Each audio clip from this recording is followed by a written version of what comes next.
Trump says fighting with Iran has resumed as he ordered a blockade in tolls on the Strait of Hormuz. The headline cut straight to the point: Donald Trump's famed ceasefire with Tehran had collapsed and the United States is back in the conflict. On Monday, President Trump notified Congress that fighting had begun again, following a string of strikes and counterstrikes that have drained diplomatic patience from Washington and Tehran alike. The White House announced that the U.S. had conducted a third consecutive night of strikes against Iran, a move that signals a return to escalated military action. In the same breath, Trump declared the reinstatement of a naval blockade in the Strait of Hormuz, a waterway that sees more than a third of the world's oil shipped through.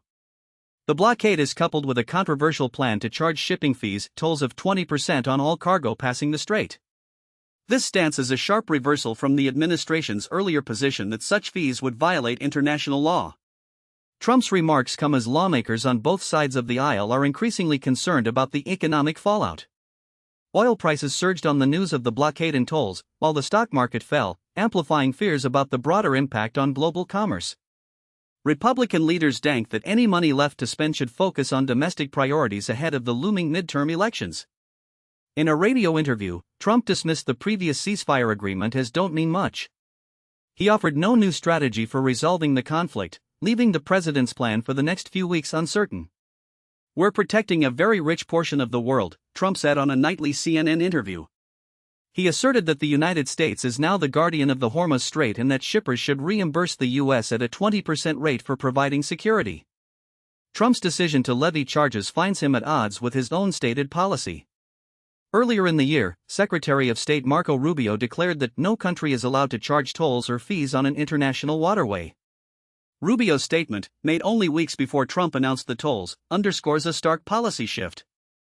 During a later press briefing, Trump further explained that the U.S. expects its longtime allies Saudi Arabia, Qatar, Bahrain, and the United Arab Emirates to pay for protection in a region that remains volatile. He said that those nations would do very well under a model where the U.S. takes a share of the shipping revenue.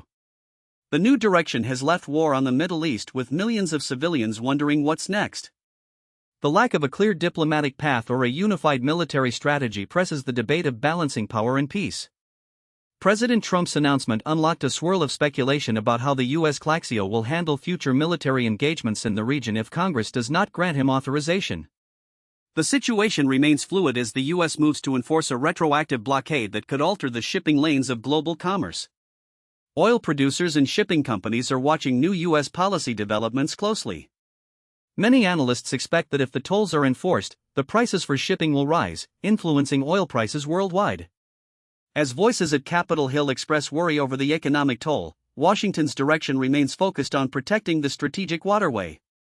Whether the administration's policy will survive congressional scrutiny or if a shift back to diplomacy will occur remains to be seen. In the meantime, markets tremble and governments brace for broader implications. That's all for today's briefing. Thanks for listening. This has been your brief on the Back on Track U.S. involvement in the Middle East, and I'll be back with more updates as the story unfolds.